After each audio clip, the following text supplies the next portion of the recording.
Namaste.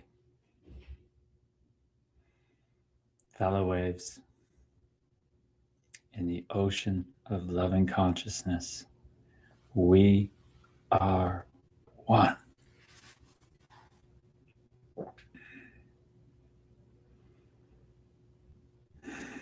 Brendan Zen, namaste, brother, we are one. Lisa Jude, spiritual mumsy, namaste, we are one. Ank 5310, namaste, we are one. I don't know if I know that handle in the kick stream. Sherzi, my brother, Rumi of Rockford, namaste, brother, we are one. Enlightening Erica, Miss Lovely herself, namaste, we are one.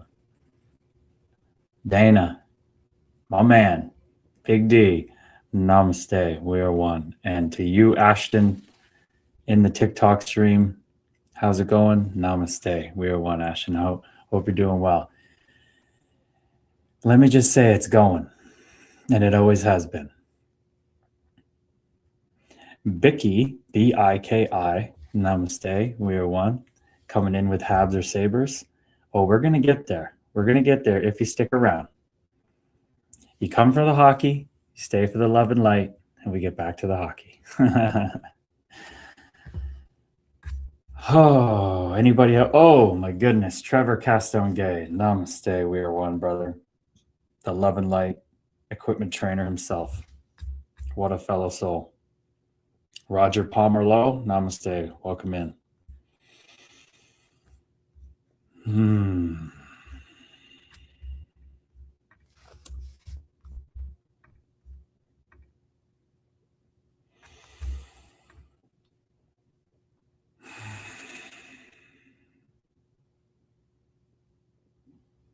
I hope you're now a moment wherever you are tuning in from is just bursting with love and light. Because it couldn't not be.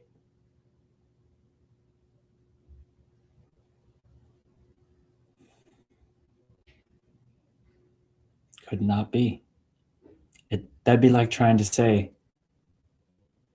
I hope the ocean over near Portugal is wet. I hope your ocean out in Portugal on the beach with your feet in it, I hope it's wet. What would you say? No shit, it's wet. Wake the fuck up, Gabes. That's the love and light.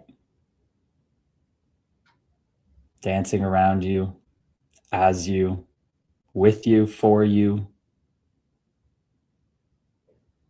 as you.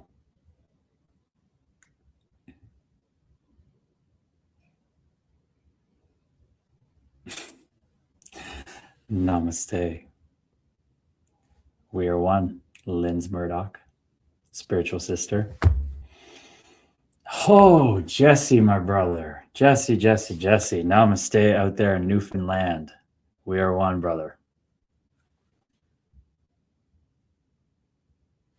Bella Waves, we have a delicious, exquisite, love and light bursting moment all stream for you tonight. The first hour, the love and light, because you came for the hockey. You get the love and light for the first hour. And then we're going to get into hockey in the last hour. So Jesse, I'm giving you that up front tonight. I think you're here long enough to know and you love the stream so much that you'll stick for that first hour, but don't feel obliged to stay around the first hour if you want to just come back for the second hour of hockey. But let me tell you, it's all interwoven. It's all interwoven. Bicky, namaste in Ottawa. We are one. Namaste, Bicky. That's a great. Hello, how are you? We will be getting to that Sabres Montreal predictions. Will be, I'm sure, holding space for Jesse.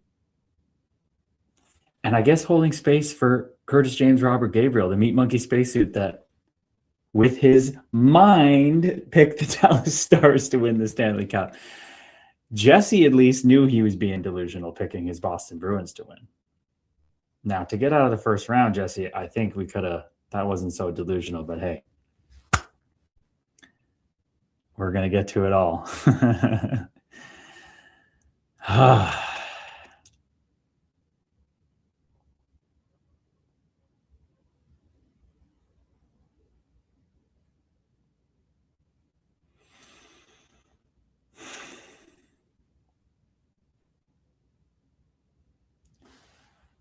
What a delicious topic tonight. When are they not delicious? They're all love and light. But Lynn's posed such a beautiful question to our community. And I see it's popping off. I haven't been on it in a little bit because I was talking to my mom's friend and Fugazi fairy dust, but I haven't checked in, but it was popping off today. And oh, there's Elena. She joined this group. Oh, I gotta send. Okay, yep. Oh, so I love this community so much. Oh boy. So I'll tap into the rest of that after. This is the place we talk about things like this happening in the world. We are on stream now. Chat later. So Lisa Jude shared such a powerful share in the last couple of days, and then her spiritual mumsy came on yesterday, as we all know, and that prompted, I think, what Lynn's is tapping into now with this question.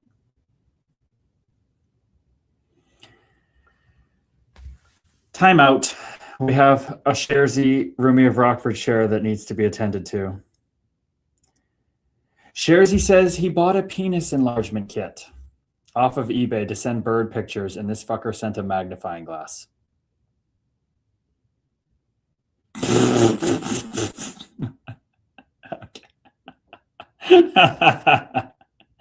Oh, fuck me, dude. Hey, you came prepared tonight. You came with a banger tonight. I got to give credit where credit's due. Bow down to the Rumi of Rockford. That was fucking great. That's the kind of joke that would have happened to me when I was in my Meat Monkey spacesuit, believing it was, yeah, that's what happened to this guy. Namaste, Lorianne. We are one. Everybody's laughing at Connor. He knows how to lighten the mood. My goodness. And then Jesse, we'll go to you quick. I can't pick who to cheer for between Buffalo and Montreal. Elo, laugh massive. Why can't they both lose? Amen, brother. We'll get back to that. That is good stuff right there, folks. Okay. So, as I was saying, we're going to lock in here now. Lisa Jude came on and shared so vulnerably. And that prompted, I think, her daughter, who's been going through stuff, Linz, and she's shared about that in our community and her gratitude streaks. And that prompted her question in the new revamped Manifesting Not As Great as the I Am group. Because Sid Wayne, our beautiful fellow Wade, has been killing her exams, 100% on both exams. So it's taking a little time away from her. So the love and light flowing through Gabriel's picking up that group as well. And we're just going to make it really simple. And I wanted to make it really simple. And then look who comes in with this question, Linz. Okay. So I know that's tripping everybody out. One second. Where was it? It was in our new group. Is it updated? There it is. Okay. So as you can see, everyone, we now have, did you do your manifestation, affirmations, prayer, mantra, or I am? Because it's whatever your journey says it is. Okay. So we have everybody filling in here. I'm now Meat Monkey Spacesuit clocking into the meditation and the streaks again. But look at this question from Linz. How would one start participating in this area? I feel called to the manifesting. And I am. Huge and there. I am. But I'm not sure how to get started. And I sent this message and look what Lynn said back. Oh, I'm planning to become an absolute beacon of love and light. Oh. Woo! And Lisa Jude says, great topic, love it. Namaste and TikTok. We are going to get to the hockey and Chaika and all that stuff in the second hour of the stream. But until 8 o'clock, we dive into the love and light, even though it's all love and light. But I look forward to talking about Chaika and all that. Anthony, namaste. We are one, brother. J-Rock, namaste, brother. We are one. Okay. How would one start participating in this area? I feel called to the manifesting, and I am, but I'm not sure how to get started. So, without a doubt, what's coming through the Meat Monkey spacesuit right now is that I, of course, would love Linz to come on the stream and have a discussion about it. Namaste. We are one. No pressure. No need to come on. Everything. I can't even say it. It's just, it can't miss us. What's for us can't miss us. So we will proceed. Just flying solo here on the stream, asking you all questions. Okay?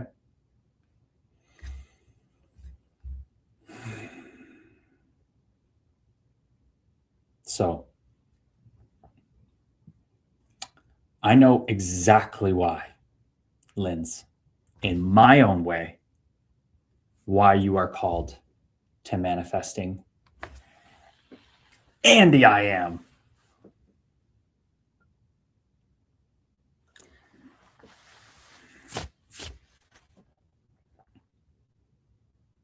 And then just knowing you, Linz,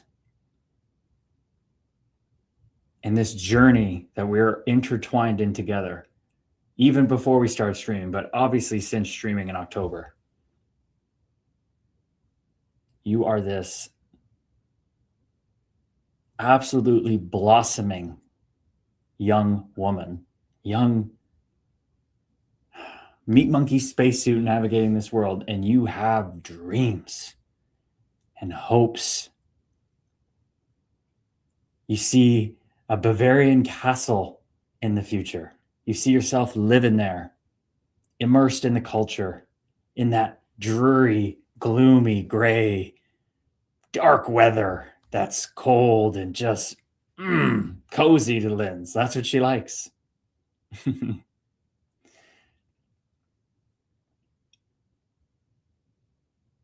And that is just the way I saw playing in the NHL.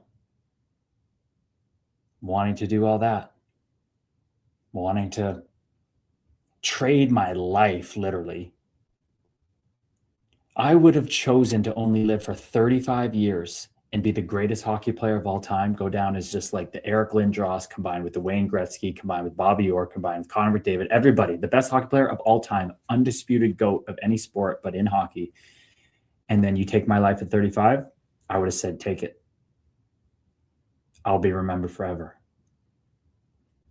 I don't care about living to 100. I don't care about a family. I don't care about anything. I care about me and being remembered.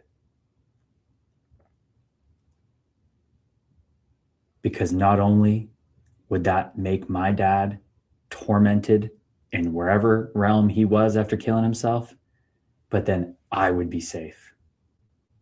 I would have pushed away the pain of him, and I would have clung to the love of external validation.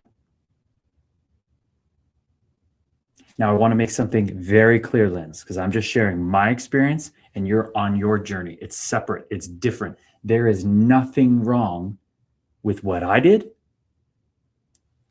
or what you want to manifest. Nothing. Nothing. It is the juice of life. It is scrumptious. Scrumdiddlyumptious. It is amazing. Because that is the love and light wanting to express through you in your own unique way. And it was the way it went through me. And it was beautiful. Beautiful. Couldn't have been any other way. Couldn't possibly. Oh.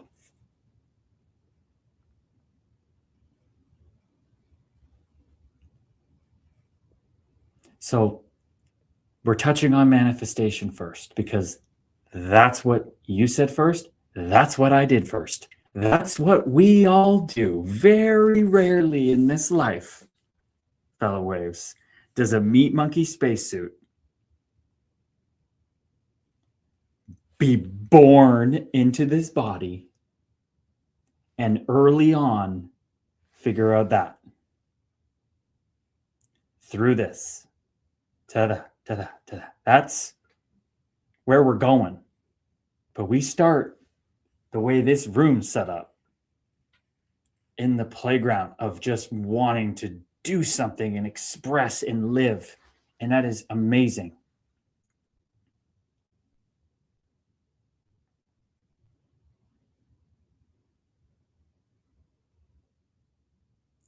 But it only seems like we want that. It only seemed like I wanted to play in the NHL. It only seemed I wanted the drop dead gorgeous wife or girl, whatever I wanted. It only seemed like I wanted security in the bank. It only seemed like I wanted to spite my dad. It only seemed like I wanted all these things. Because I really didn't want those things. Let me tell you.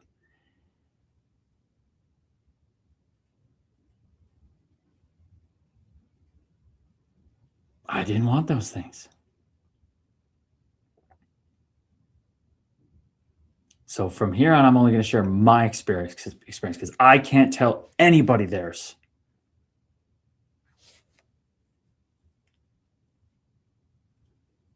I did not love hockey. I did not love the feeling of a pass, catching my stick perfectly. I didn't love going top shelf. I didn't love winning a fight. I didn't love the money. I didn't love anything. I thought I did. But it was just the middleman.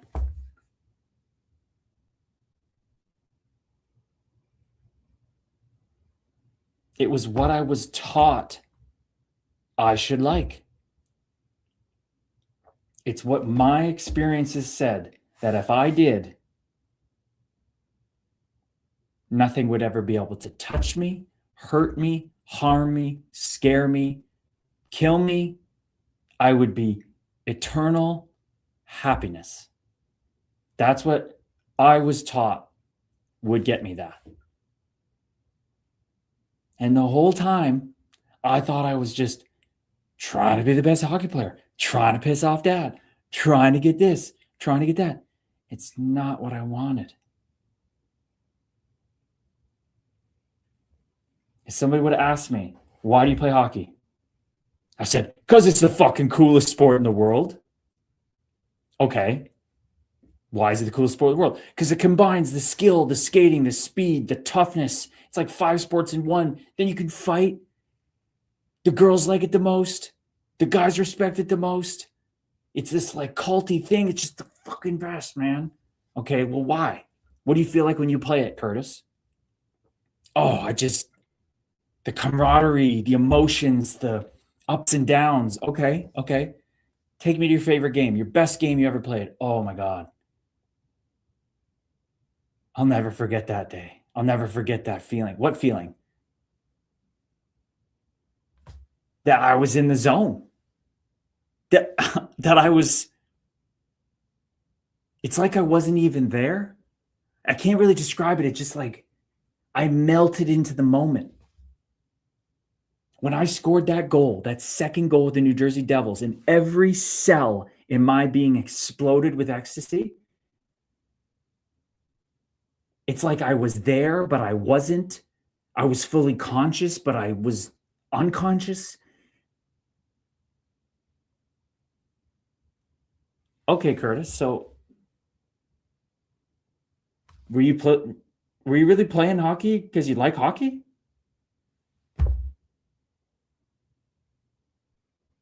I guess not. No, I like hockey. No, Curtis, you said it was that feeling.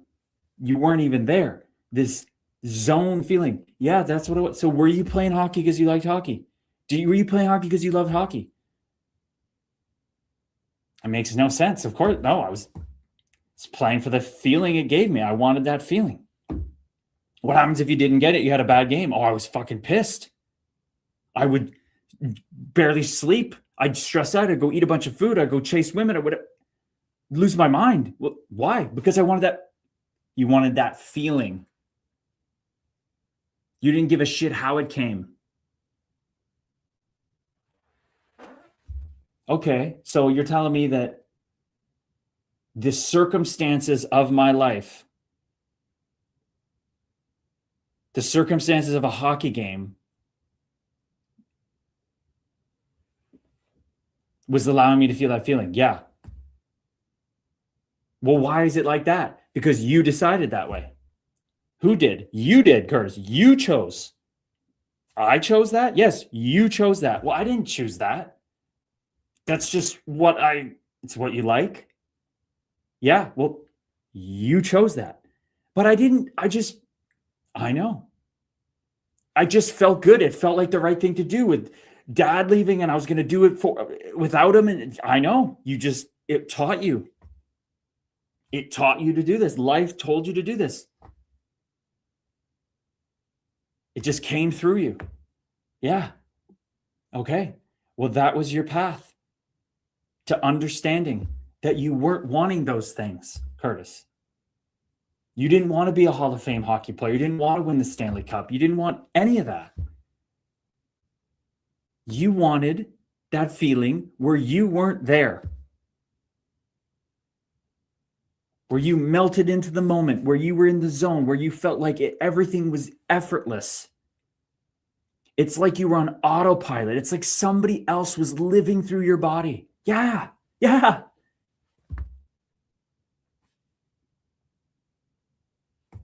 Wow.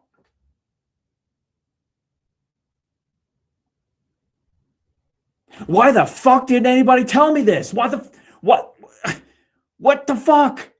Why did I just waste my whole fucking time doing this and eating all this and doing all that and training and hurting myself and hurting people and going crazy, almost dying? Because that was your path.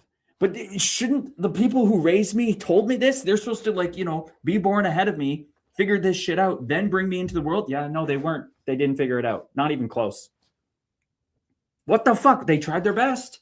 They tried their best. But unfortunately, you chose that too. What the fuck? What do you mean I chose that? I chose to go all through this pain, this suffering, these highs that felt like I had reached heaven, only to have it taken away from me. And not just taken away from me, I would get barbecued and like my skin's being pulled off. You're telling me I was pulling off my own skin? Not the hockey GMs, not the girls, not anything else, not my dad. No, I was doing this to myself. Yeah. Yeah, you were.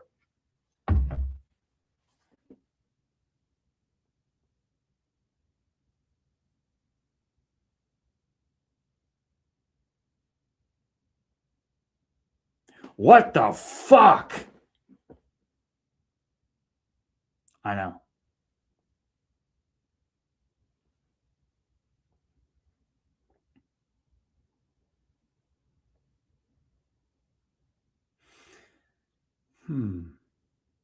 So if I only wanted that feeling and not the sport, not the girls, not the fame, not the piss off dad, I just wanted the feeling, nothing else. Yep. And that feeling was, I'm not there. Yep. What the fuck does that mean? Well, welcome to the real journey. Welcome to the path of remembering who you are.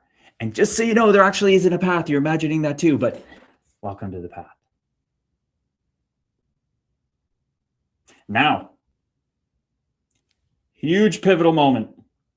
Oh, huge pivotal moment. I don't know if everybody's seen The Matrix. Some people have, some people haven't. The people that have, you'll love it. The people who haven't, I'll explain it. Okay? Curtis, you now know that everything you've ever done, every time you ate candy, every time you chased a girl, every time you played hockey, every time you tried to get anything, all you were trying to do was get this feeling where you're not there, this zone feeling. Okay? You now are sitting here acknowledging that. Yes? Yes, I am. Fuck me. Okay, well, we got the red pill and we got the blue pill. Red pill, we continue on this path. This path you now are aware you're on. And it's going to be the most harrowing yet beautiful journey you have ever gone on beyond your wildest dreams. But it's not always going to be fun. Yeah, just can't really put it into words. And here's the blue pill. You take this. You're not going to forget because you can never not know this, but you're going to avoid it. And you're going to not want to face this path. You're going to run from the path, but it's going to follow you everywhere you go. And the best part is it's chasing you to give you what you want. You just don't realize it yet, and you don't want to face it, and you don't want that responsibility yet, and you're not there in your path, and that's okay. Because you can't do this wrong. There is no decision to make here. You can do this path aware of it, or you can do it unaware of it, or kind of aware of it. It don't matter what you pick. Because remember, no matter what you do, you're wanting this feeling. So if you want to focus on that feeling in the red pill, we can do that. And it'll be great, and it'll be tough. There's nothing wrong with that. Or you can take the blue pill. And you can go do whatever else you want to do and not this. But remember, everything you're doing in a roundabout way is the same thing as this one. You're going to suffer more. But that suffering is your medicine, and that's what you need to go through, and it's there to help you. And what do you want to do?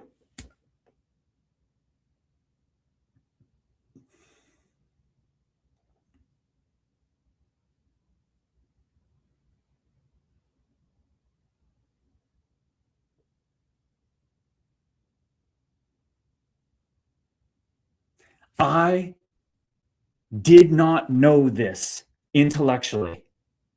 I wasn't given this red pill, blue pill.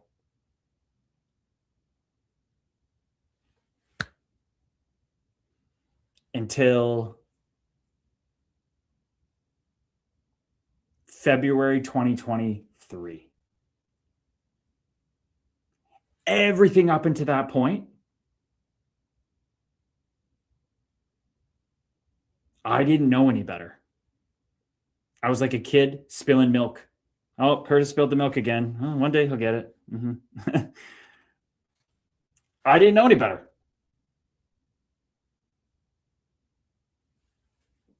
I was unknowingly gobbling blue pills. Just give me all the blue pills you could.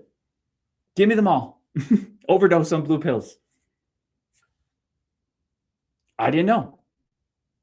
So I ran around this globe in my Meat Monkey spacesuit, trying to make the Meat Monkey spacesuit happen, trying to get its needs, appease its false evidence appearing real fears. And that was my journey. And I don't regret it for a second. It was so beautiful.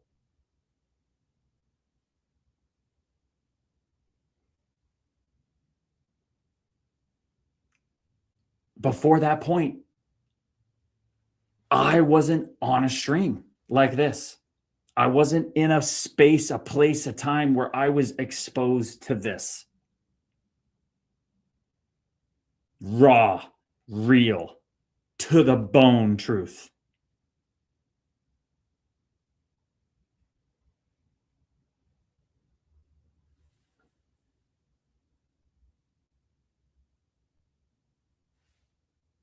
But you're here.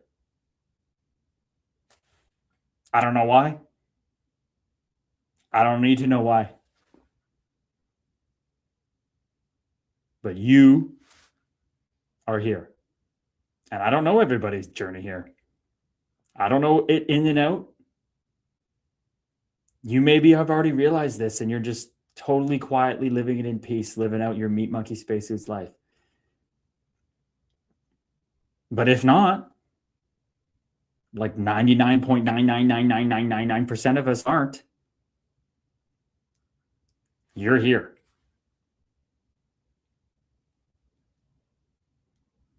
So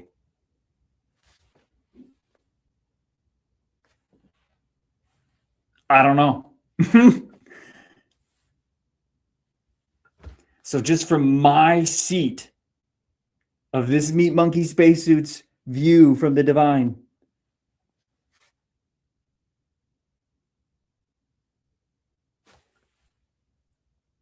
it would seem this is supposed to cross your path right now, isn't it? Because what's for you can't miss you.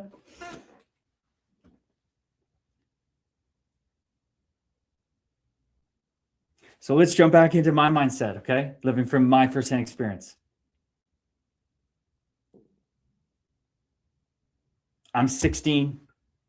All of a sudden, my mom pokes her head and says, "Do you want to try out for the Junior A Newburgh Hurricanes?" And I go, "Why?" She goes, "Just go. It'll be fun. Just try it out. You're going to retire anyway. You're just as good as the friends going out. I know, whatever. Just go out." She's saying this to the 16-year-old that is a 10-year-old trapped in a 16-year-old's body, because I'm still living my dad believing in me, taking me from single A to triple A in the sport that he didn't like as much. He thought I'd be a better pitcher, better baseball player, but he knew I loved this and he supported me. And he said, "You're going to make triple A," and I did. And it was the greatest fucking feeling of my life, looking at my dad after making that team. I looked up at him after that. Coach Wally Bishop said, "I don't know who the fuck you are, kid, but I have to take you. How could I not? It'd be against everything in me to not take you. Well, so welcome to the team. You and Barkley Goodrow are my go-to guys." I knew he would be. I didn't know you would be. And I looked up at my dad, and his black mustache stretched across his face like a caterpillar in the morning sun. His face lit up. His eyes twinkled. I wasn't there anymore.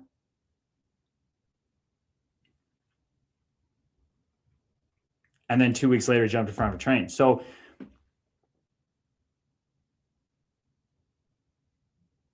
how could the guy that made me feel that good, and I outsourced my happiness to him in hockey in that moment, then leave?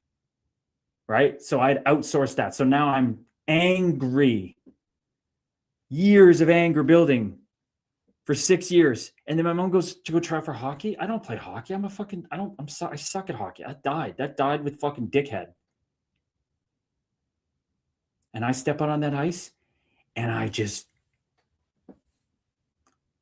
know. And I'm here. That's what it feels like. But I felt at that time, believing I'm the meat monkey spacesuit and all this false evidence being real. We're going to die one day. Dad left. He fucking didn't love me, blah, blah, blah.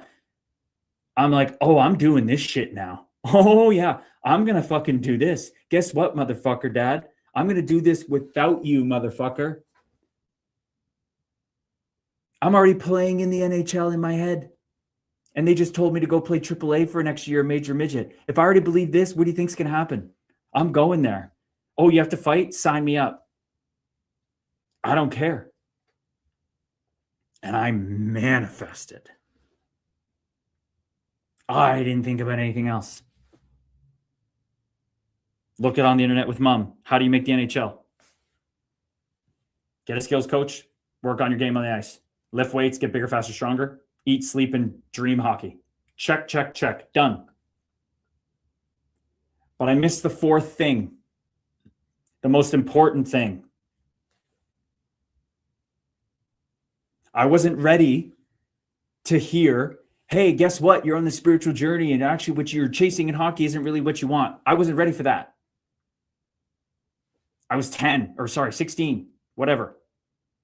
This is my journey, okay? I can't know yours journey. You guys are here. I don't know what the fuck to say. You're here on the stream. I'm talking about it. I don't know what's happening. This is just coming through. But if that guy had just told me, somebody, if I could go back to that me and just pull him aside, be like, hey, kid, look, I played in the NHL. I get it. I would have been like, oh, fuck, that's where I'm going. What do I got to do? I'm doing this, this, and this. I said, perfect. Great, kid. You got it. You're docked. You're dialed in.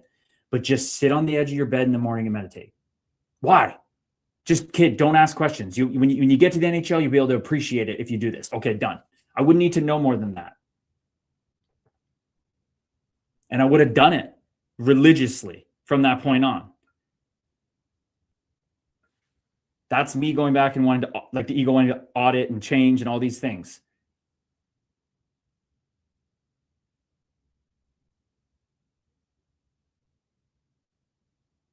But we're here now.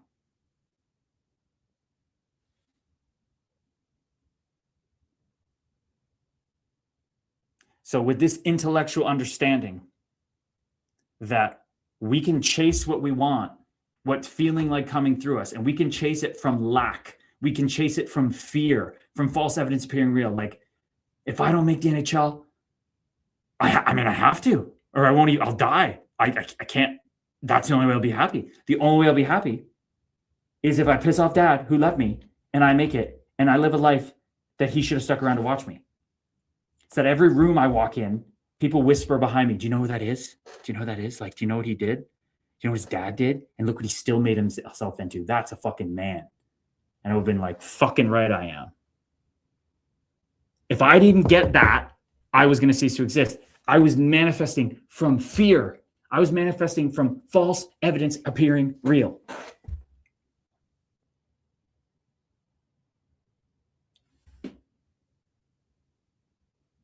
Why would I chase the thing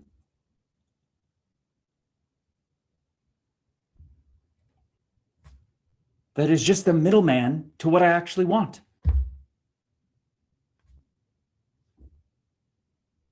It's like being someone buying a product. Why would you buy it from the retail store that marks it up the price if you had the direct contact to the manufacturer and you could get it for cost? NHL teams don't buy $400 Bauer Pulses. They get them at $150 a pop direct from the manufacturer because they get so many. You cut out the middleman. Why deal with the middlemen? Why go through the church to find Jesus? Why have to fucking play in the NHL to do this? Why have to get a beautiful wife to have that? The money, this, whatever we all want, whatever we want to manifest. Why? It's insane. It's beautiful if that's your path and you're watching this going, fuck him. I don't believe any of this shit I'm doing in the path. Perfect. Perfect. Because you're going to get to a point on that path where you go, oh, fuck. Shit. That was true. Huh? Namaste. Perfect. Beautiful. But you're here and you're asking, how do I get into manifesting, but also the I am? You do it by reversing the order. It's all you got to do. It's all you got to do. All you got to see. All you have to do is see that what you want, the only reason you want what you want out there, that you want to manifest, the only reason is because this false thing that you think you are, this human being with a history and a future and a past and worries and stresses, and you think that's real, and you've been programmed by your experiences to go, I like red lollipops, not blue, because when I got a red lollipop, somebody liked my color, my tongue looking red, and when I had a blue one, they said I look like a lizard. And I was 7, and now I think I'm a lizard person, and I'm 25, I'm 45, I'm 73 walking around, and I still think people think I look like a lizard, and I'm bottled up, and I've never had a deep relationship. That's literally what fucking happens. Everything you like or want to manifest is a dream. It's not what you want. You want the feeling you think it's going to give you. So flip it. Don't say, I'm going to manifest this to be happy. Intellectually see to flip it around. I am happy. Let's let happiness manifest through me. All we do is get in the way. And that getting in the way is why we all suffer.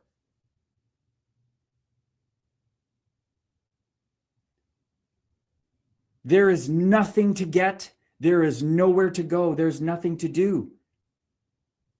Everything you try to do is going to lead you back to this, no matter what. So again, I'm not saying, listen to what I'm saying. Do what you feel. I'm just a mirror of my lived experience. That's all it is. You take it for what it's worth. But in my experience, when I manifested, I suffered unimaginably. And the more I manifested, the harder I went, the worse it got. But that's the paradox. At the same time, that's what woke me up to the I am. So I manifested from fear, false evidence appearing real. And that woke me up. And if you need to do that, you need to do that. But if you're here and you're starting, even if you don't intellectually understand, flip it around from the beginning. Seek what you are, straight to the source, in your own experience, whatever that means to you. Then let the love and light play through you. Let it express through you in a way you can't even possibly imagine. And that's what's so beautiful about it, is we strategize and think what we want to be happy, and it will never satisfy you.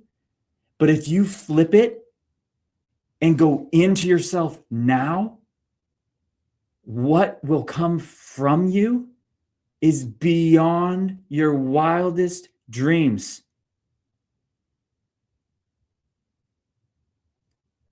The trick of this reality is to realize that when you want nothing,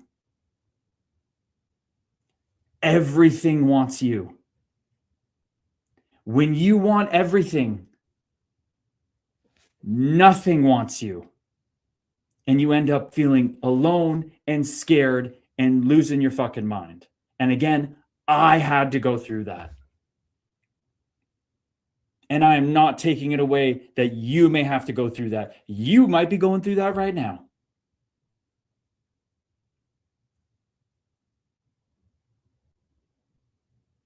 But that is what manifestation is. It is unmanifesting.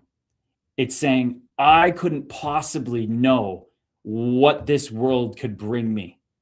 All I know is I want to be happy. Start from there. Start from there and let life unfold.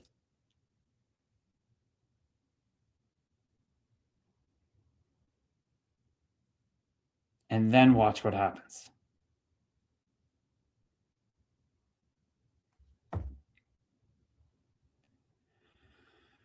So manifesting is I, me, the human, with a story and a life and likes and dislikes and preferences, says, I'm going to do this bucket list, get this job, do this, blah, blah, blah, blah, and I'll be happy. That is manifesting your way, in the end, to the love and light, just through a lot of misery. Beautiful, delicious, scrumdiddlyumptious misery. Again, I did that. That's why I'm here. Still alive, because I moved through that.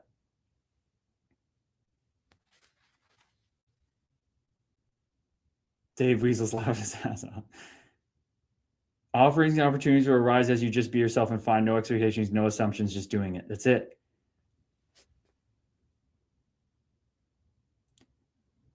So we find the I am first. Because with the second you say anything past I am, you are manifesting that into reality.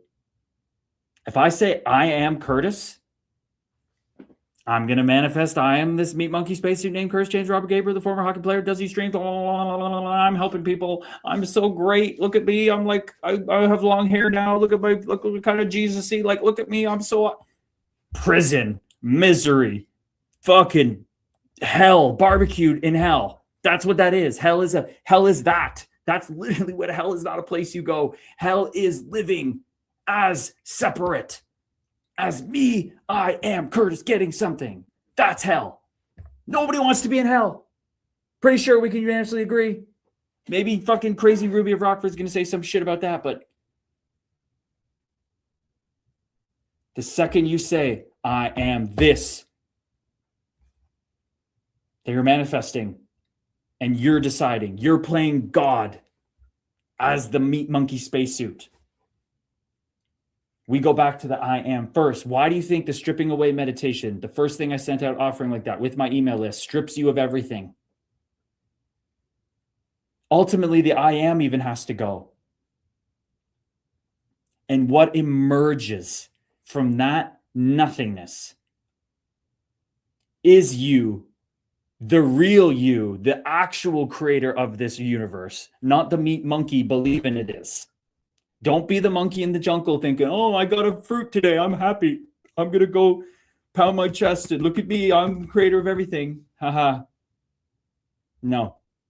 When you get out of the way, when it's no longer I am this, you still live in the world. I'm not saying you give up anything. That's the huge thing with this whole spirituality, all this. Oh my God, if I'm nothing, then nothing will happen. The complete opposite is true. Everything on this path that you think is the opposite, it's true. Well, what if I become nothing and I'm not just the I am and I'm just this isness, then I won't take any action. I'll just sit in my room and stare at the wall and I'll be happy. If that's what you want to create, if that's what's supposed to come through you, sure. But we won't know. And why don't you just find happiness first and then see what happens? Why run around the fucking God's green earth trying to find it when you can't find it? It's literally you. It's like climbing a ladder thinking you're going to get to happiness by getting all the things you want to manifest, do your likes and dislikes of your meat monkey spacesuit, and you never realize that you climbing the ladder are what you're climbing to. It's running around with your hands on your eyes going, I don't like the dark. I'm scared. False evidence appearing real. Fear. Ah! Just take your fucking hands off, bro. This is all I'm telling you in a nutshell. Stop doing this and saying, I know what I'm going to manifest. You can't see shit. You're blind. Take these off and just let what happens happen. Why does it matter what happens if you're happy?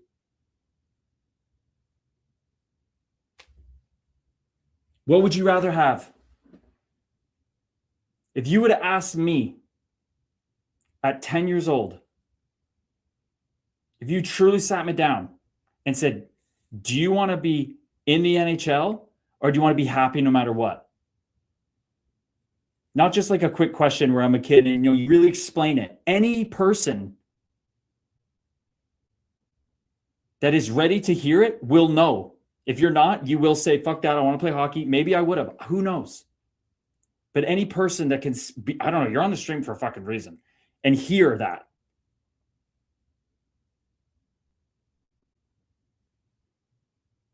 I never understood how someone, like there's a public speaker with no arms and no legs. Happy. Follower of Jesus Christ. All the power to his journey. People sweep the streets in India, bliss the fuck out in happiness. I used to be, fuck that. But I would have said, would you rather be miserable playing hockey or hopefully find happiness in hockey or guaranteed happiness no matter what you're doing? Happy cutting the grass for free, endlessly. Happy cleaning toilets. But like it feels like you're playing in the Stanley Cup final every moment. Every oh man.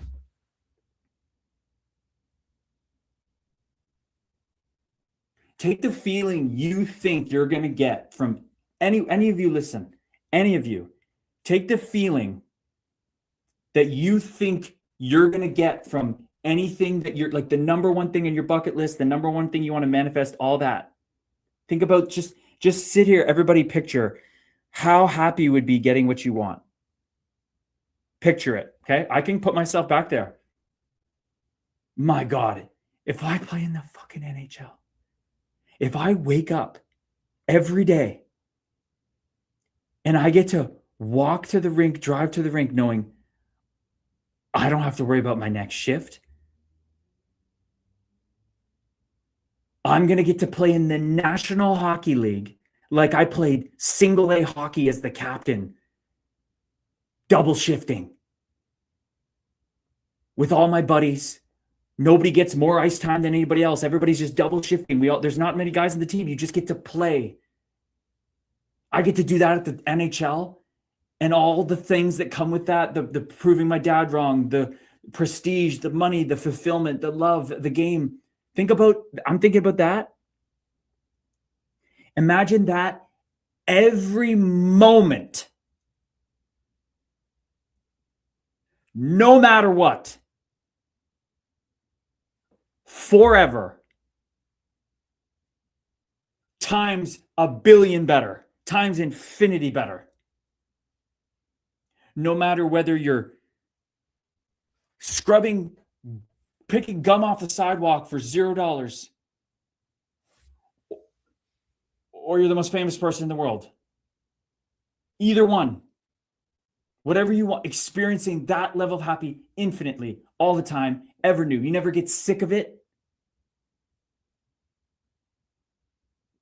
I love this analogy, right? What's your favorite meal? Mine back in the day, right? If I'm answering as Meat Monkey Spacesuit, my grandpa's cooking. If I could have my granny and grandpa's whole course meal, the fucking soup, the fucking Scottish rolls and the butter, all different types of soup, the ham hock, the potato and leek, the fucking chicken noodle, spicy chicken. Oh, then the fucking turkey dinner. Would you want that 2 days in a row? Fuck yeah, I would. Okay, do you want it for breakfast, lunch, and dinner the next day? Fuck yeah, I do. Do you want it the next day after that? Fuck yeah, I do. Do you want it the next day after that? Fuck yeah, I do. Do you want the next day after that?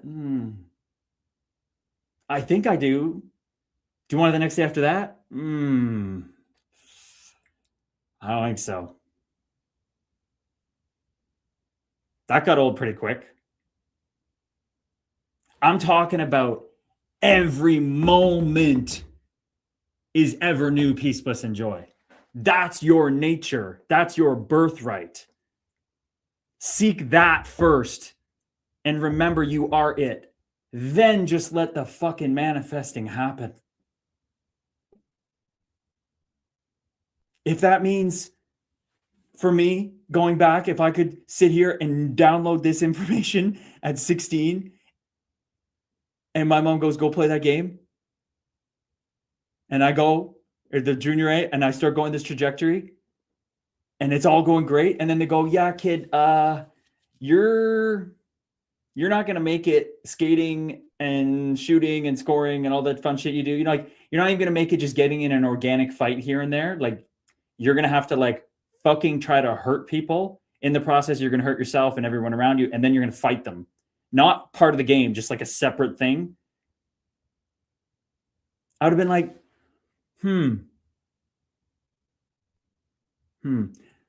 So that if I fight, then I can prove dad wrong. And that's just a story. That's false evidence appearing real. That makes no sense. He would never want me to do that. I know that. He would have said, try it. Okay, maybe I'll go try it. Nah, it's not for me. What are you going to do? I don't know. It doesn't fucking matter. I'm just going to show up with love in my heart and serve the moment. That's what I would have done. And you don't have to feel this yet. You don't have to feel anywhere close that what I'm saying is true. But you just have to have this inkling, this little, what's this? There's something here. I don't know what it is. It feels like it's so far away, but it's also so true. That's all you need. And I kind of know that everybody has that. So I feel like it's like a cheat code. Everybody has that. It's just a matter of how uncovered it is. And it doesn't matter me saying this, because if it's not for you, it won't hit for you. And that's fine. But if it does, it may start to influence your actions. Love and light may start sneaking in through the cracks. It's scary and hurts at first, but I promise you it's what needs to happen. and you find community, there's a support you in it, a community where nobody tells you what to do. Nobody. How could any of us know your journey? But you find people who know the goalposts, the framing, like keep you in the lines. I love to say that life and the teachings that I gave, Michael Singer, he's me, we're the same. It was like a bowling alley where they put the bumpers up. And the ball's going down the bowling alley, and the bumpers have razor blades on them. And it's like when you touch them, you go, oh, I don't like that. And then you go to the other side, oh, I don't like that. And you find your way back to the middle. That's all these other people's teachings, sharing. When Lisa comes on, when Lynn's comes on, when Lorraine comes on, it's all information that keeps shimmying us in. That's what we do in community. We just shimmy you back to the middle. Okay, you're a little off there. How does it feel? Oh, I don't like that. Okay, maybe, yeah. What do you think? You should go back this way. Yeah. We circle up and we just share and we shimmy and we move back and forth. And you just play in between the lines, in between the white lines of the football field. You stay in that space. Keep playing in that space. Because when you get outside the lines, it fucking hurts. And we go, yeah, remember that hurts. And you go, yeah, shit, forgot. Come on back in. It's okay. That's what we do. So that's what I'd say to you, Linz. As me living in your Meat Monkey spacesuit, about manifesting in the I am. Manifest as what you are, not what you think you are. But if you want to manifest as what you think you are, do it. And I will be here cheering you the whole way. But if this hits, start framing it that I'm just going to do my best every moment.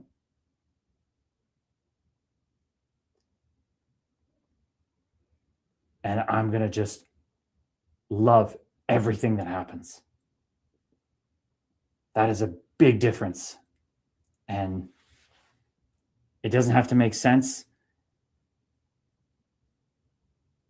But it's pick your own journey. It's your path. You get to do whatever you want. And there's no wrong answer.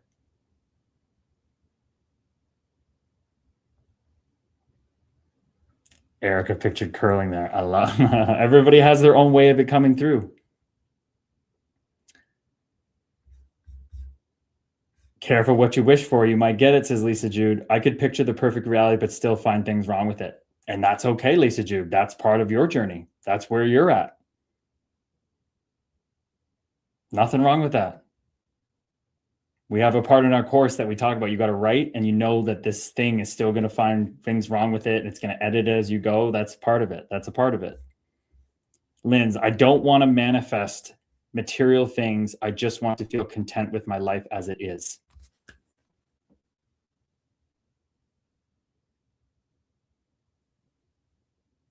Beautiful, Linz.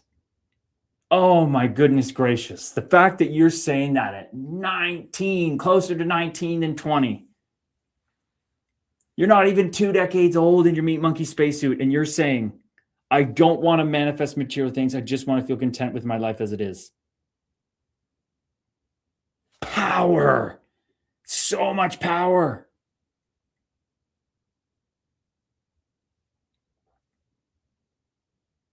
And guess what, Linz? If you do that,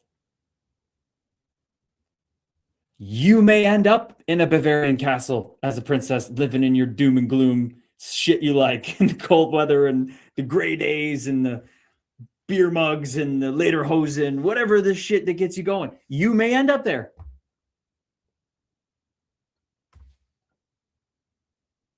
But I promise you, if you don't, you'll be just as happy and even happier doing something else.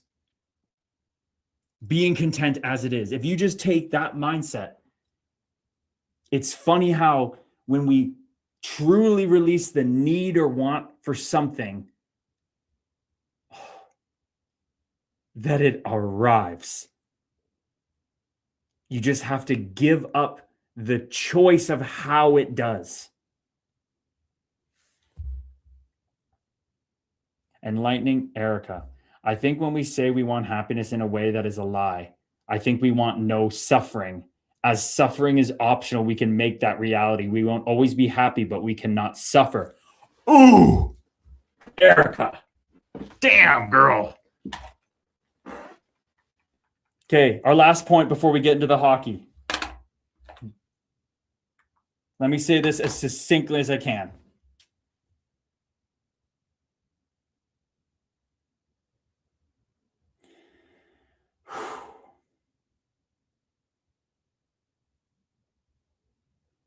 What Erica just said is so true. And you know why?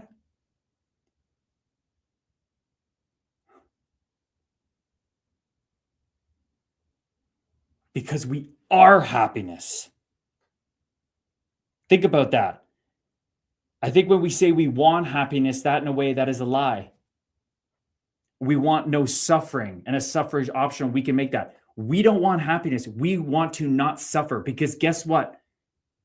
In the absence of that, that's all there is happiness. That's what we are. We're the sun with clouds over us going, I don't want the clouds. It's like, dude, you're the fucking sun. Girl, you're the sun. It don't matter if there's clouds. Clouds are inevitable. Suffering about it is your choice, son. Why are you taking your big, beautiful rays and zooming in on dark thunderclouds and going, oh, I don't like the fucking clouds? Stop focusing on the clouds. You're the sun. They're like fucking 20 billion kilometer miles away from you, down on Earth. You're like, what? The absence of resistance is happiness. It's not something that you say, okay, I'm going to fix something and then I'll be happy. It's you are it. So stop leaving it. Stop pretending you're not it. All you got to do is not resist, and your nature is revealed as it is. That's why this path, and they say enlightenment is a joke. It's a joke. It's not special. Every single one of you are enlightened. You just don't know it. Stop believing you're not, and you will be. That's why what she said is so true. Because when you are standing naked alone, playing in the zone hockey game, getting the food you want, the relationship, whatever the peak moment in your life, you weren't there anymore. The mind was off. You were just being the sun, being yourself as you stand. And you don't have to you're not going to lose yourself. You're not going to cease being you. You're not going to realize these things and then go, oh, I'm not Linz anymore. I'm not Lisa Jude anymore. I'm not Curtis anymore. And like Erica, you are just radiant you, the true you, without any dirt on the diamond.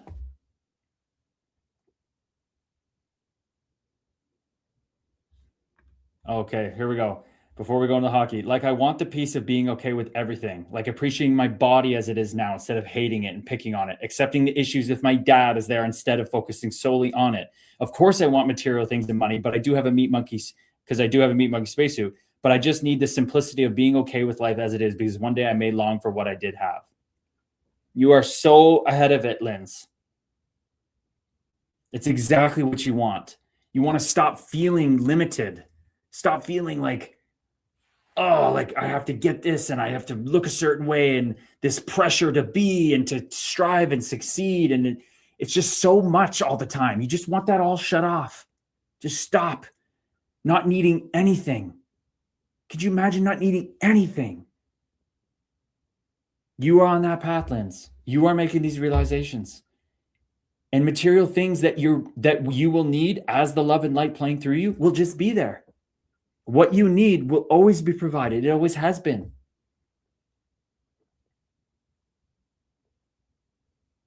So it's who's doing the manifesting. Is it you, the meat monkey spacesuit, or is it the love and light? No wrong answers. You could do whatever you want. It's your sandbox to play in. And you can't do it wrong. Okay. Of course, we went a little over on the time, 8:10. But let's let the love and light shine and play through us, baby. It's like, I didn't think I could go, for a while, I don't like hockey. I'm not going back to hockey. It's like, bro, you kidding me? The love and light loves flowing through hockey. Are you shitting me? It's what you did. It's what your meat monkey spacesuit did. It's what it knows. The brain's programmed that way. Fucking dance in it. But don't dance in it like you're going to get happiness from it. Like if you predict who wins the cup, or if you have this good take, or you get this so many views on your TikTok or your clips at the score, blah, blah. Just do it because it's fucking fun. So let's have some fun. Let's have some fun talking about hockey. Before that, Dana says there is an SNL skit, very funny. It's a travel agency, and their motto is, if your marriage is in trouble before you go to Italy, your marriage will still be in trouble in Italy and when you get home from Italy. Fucking amen, brother. Everybody knows it. Everybody knows it. Amen, Dana. We all know that. We're just reminding each other. Lynn's with the journalism report. Oh, it's Sound Attack journalism report. I was talking to this amazing, oh God, fellow souls, side note, this guy at the Y, his name's Ken.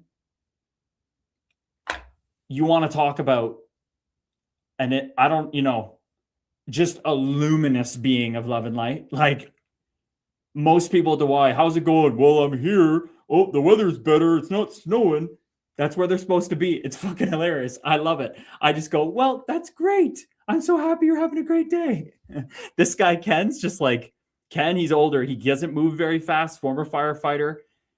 He's an usher at the game. Shaved head. Yes, you know Ken because he works at the games. Aha! He's an usher at the games. Ken. He's the fucking light of the YMCA. He is the light of the YMCA. Yep, there it is, fellow waves. Of course you love Ken. Oh, God, it's so beautiful. He's the fucking best. Okay, this is hockey, people. We're talking about hockey. So, Jesse, we're talking about hockey. This fucking usher at the attack games. Oh, this guy's lived a hard meat monkey spacesuit life in that body. He is stiff. He is locked up. He don't move very fast, okay? He comes to the Y every day, walking slow, just emanating love and light. We talk to him every home game. He is wonderful. He is emanating love and light. And he goes in that hot tub pool at the YMCA and he gets his floaties and he just gets to relax out of that meat monkey spacesuit and take some pressure off of it.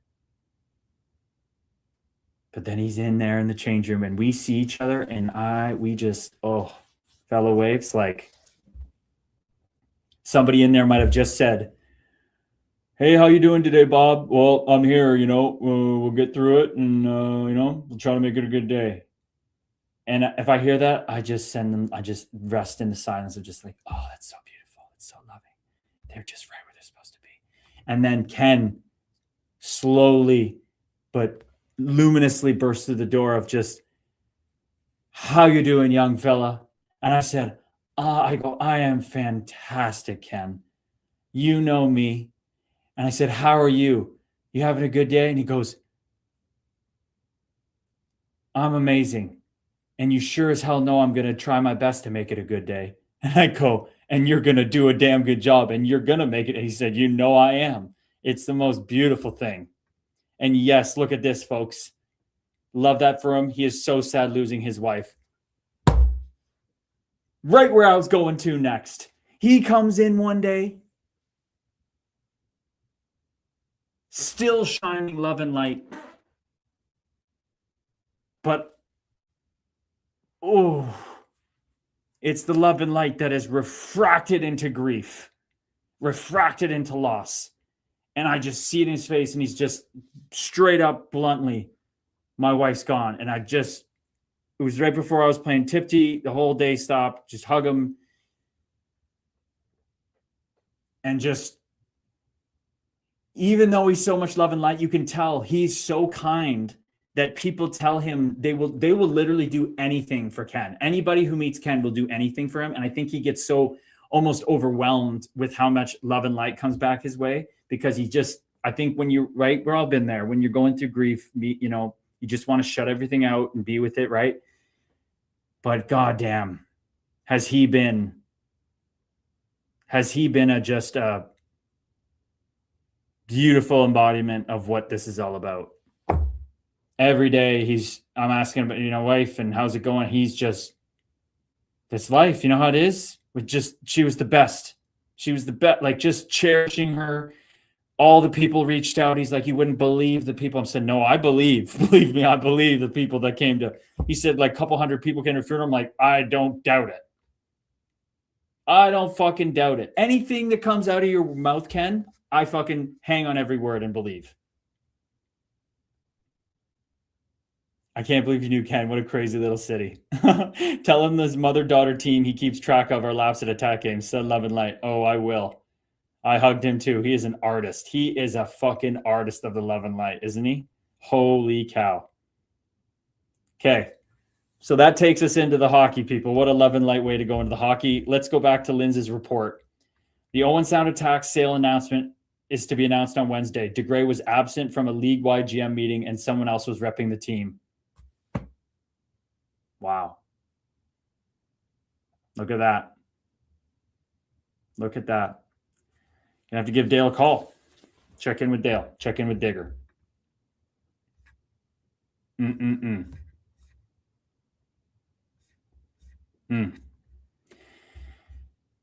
know who I was talking to about it today? Ken. I go, Ken, do you hear who bought the team potentially? I'm not saying it's true, but he may be heading up the group. He goes, who's that? I go, Mark Giordano. He goes, no way. Is that young fella used to play here? I'm like, oh, you best believe it is. The hardworking one? Oh, yeah. The undrafted one? Oh, yeah. He said, wouldn't that be a treat? Wouldn't that be a treat? Cleaned house, perhaps. To be honest, in my Meat Monkey spacesuit, I genuinely feel like the coaching staff is going to get at least another year. I from what I saw, I can only go on. I mean, only go on our lived experiences, right, fellow souls? When I was there helping the team last year, I'm not saying the culture was a perfect 10 because it's dealing with these teenagers. I'm saying it was a solid 9, though. Like, honestly, I really, really liked it. From what it slipped to this year, and I'm nothing to do with me, they clearly have a lot of shit going on and it devolved. It sounds like it just went literally to the shits, like the worst. So from what I experienced, I feel like that wasn't the coaching staff. I feel like their hands were kind of tied behind their back a bit.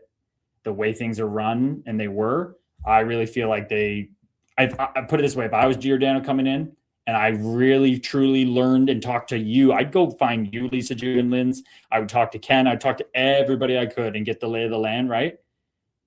I would come to the conclusion that coaching staff deserves a year. Brandon Shaw, the assistant coach, you're not going to find a better assistant coach in the fucking world.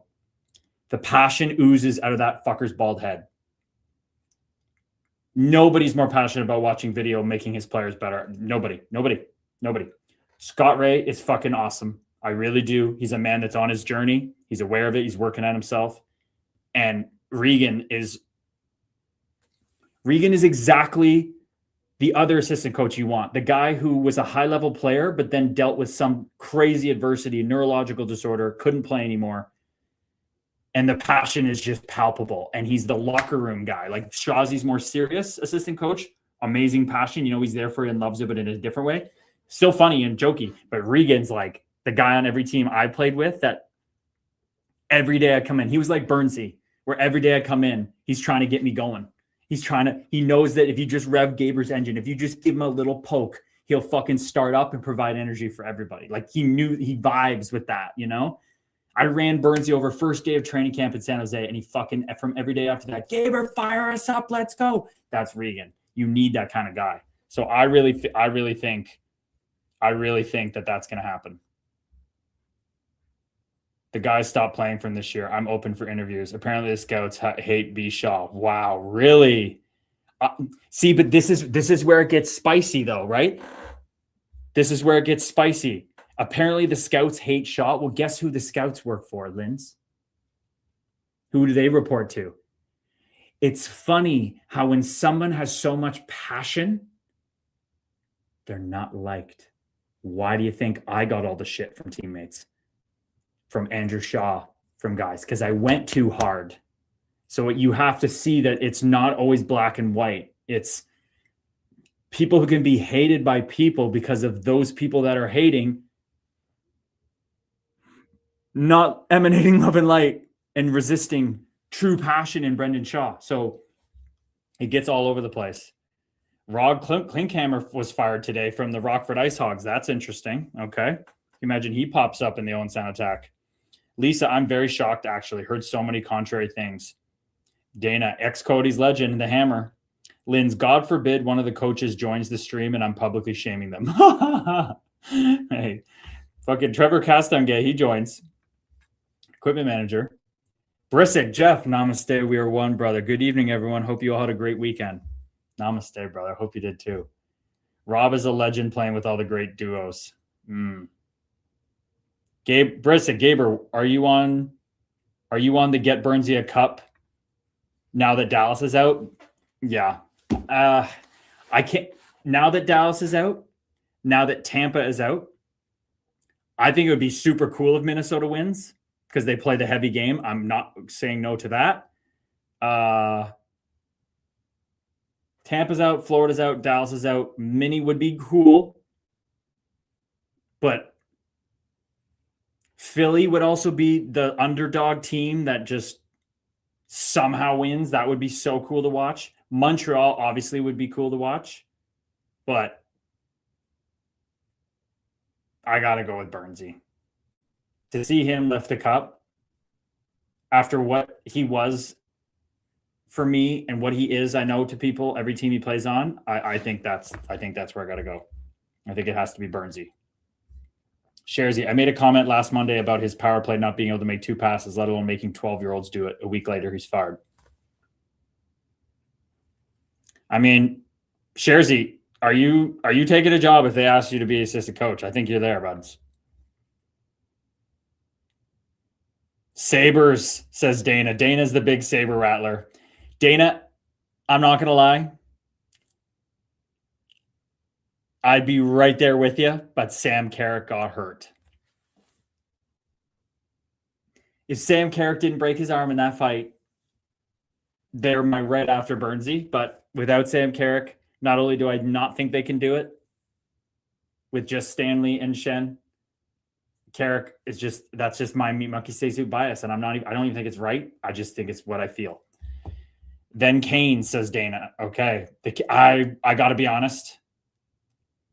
And I know LA is not going to like it. I love Stankoven. It's nothing an indictment on him. It's not an indictment on Brindamore. I would not, my Meat Monkeys face would not like the Canes to win. No. That is the last team I want to see win is the Canes. As my Meat Monkeys face it. Impersonal. Personal. Fuck. Sharzy, going against the drop. He says, hell yeah, he'd take a job as assistant coach. Going against the drop pass on the PP, the Blackhawks force, we don't have anyone with Bedard's speed. Yeah. Cini can move, but not Bedard. You'd have Lardis if he's not down there. He could do it. Jesse, too bad the rest of the Sabres don't break all their arms, Joe. Jesse, can you vent a little bit here? I'm with you, brother. How did the Boston Bruins toughness not do better in this series? Why did it not bring them along to a game 7? I think getting rid of Jeff Viel was a huge mistake, a huge win for Anaheim. But where was the balls to the wall? We're the hardest team to play against in the league. They kind of didn't show up. They kind of let the Sabres skill. Or are the Sabres beating them at their own game? Are they that legit? Maybe they are. You watch the series to a T, brother. Let us know. I don't mind the Avs, says Dana. If the Avs didn't have Burnsy, I would mind it. They have Landeskog. They have Manson. Burnsy plays hard. They got Parker Kelly. I love McKinnon's insane mentality. They're a little lighter on the toughness, but Kadri's gritty though. Kadri, Nick Waugh. So no, I'm okay with it too, like you, Dana. Jeff, Sabres and Habs should be a bloodbath. It should be. I think if they had Carrick, it would have been even more of a bloodbath. The guy would fight every game if he had to. He'd be drooling too. But it should be a good battle. There should be fights. There should be nasty. I mean, Montreal and Buffalo and that. You're not going to find a better atmosphere. Of course, Avs, Minnesota, especially Minnesota, is just going to be rocking at the XL Energy Center. But I mean, Buffalo, Montreal, Buffalo, Montreal, Buffalo. Like, are you fucking kidding me? Whoa. The energy is going to be unbelievable. There might be the most loud games ever played in that series of decibel levels in the arena. Waugh was giving LA fits the entire series. They had no answer for his heavy forecheck. Love that pickup more and more. Oh, he plays the right way.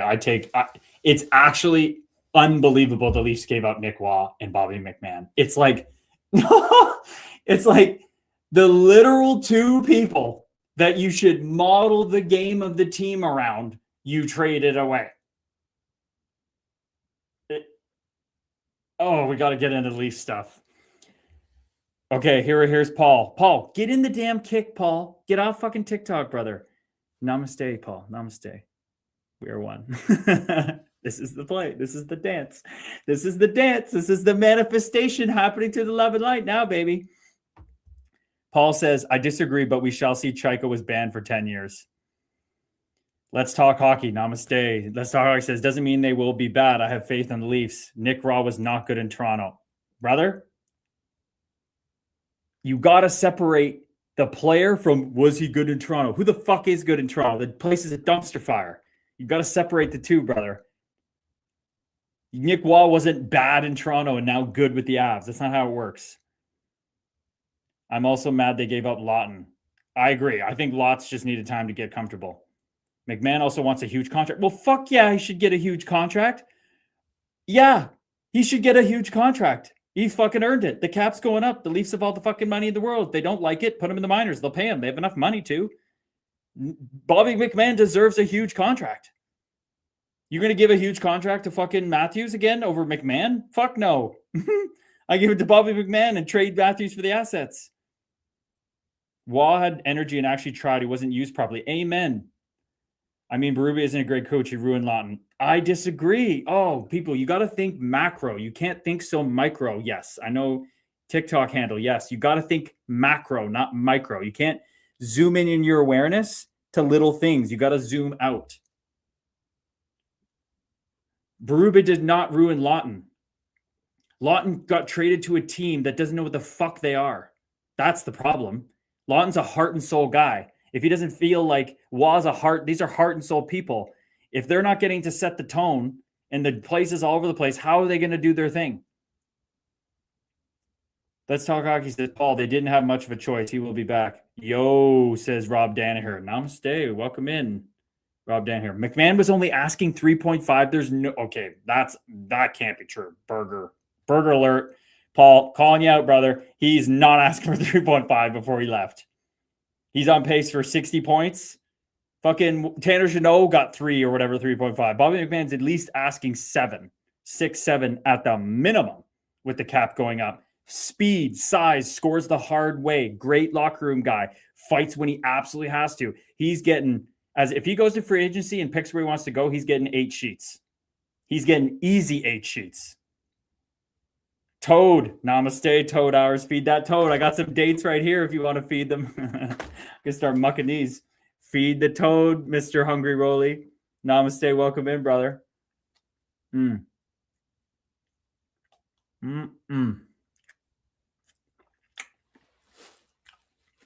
Borna dates.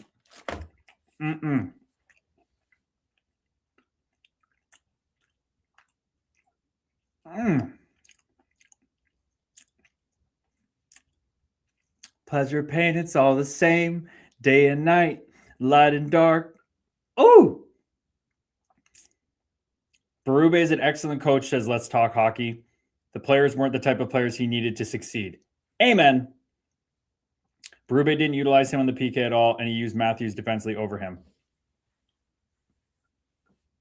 I don't fault Berube, Tree Living whatsoever. They are puppets, man. Look at Berube and Tree Living as Trump and fucking, what's his name? Or Kamala or whoever. Politicians are puppets. MLSE was calling the shots. That's the elites. It's the same shit here. MLSE was telling Tree Living what to do, all that bullshit. Okay? That's the problem here. And look who they hired. People they can tell to what to fucking do. Clearly what's going on here. Lawton never should have been on the fourth line, especially not on that team. McMahon wanted, what did he say? McMahon wanted 6, LOL. Yeah, at least 6. That's what he was asking for. 3.54 mil. They didn't want to pay him. Well, of course he would take a discount to stay there. His girlfriend's from there. But that's low, bro. There's no way. There's no way they didn't want to pay him that much. I'm sorry. It's got to be higher. My man's feeding his toad. And the toad don't exist, brother. Lawton is a fourth liner, but he should have been used more on the PK at end of game situations. I know pain, LOL. I was born a Leafs fan. Berube is a mediocre coach and carried by goalie success. Tree Living had no other say. It was all Pelly. Pelly needs to go. Yeah, he ain't going. So, okay, I'm going back to the kick here. You guys in TikTok need to get over to the kick because this is just not the same experience on TikTok. I'm going back to kick. You guys can chat over there and listen in. Okay. Jeff and Erica are laughing. Jeff says Lawton was a pain in the ass during the LA series too. He was chippy and scrappy. Amen. That's what he likes to do, baby.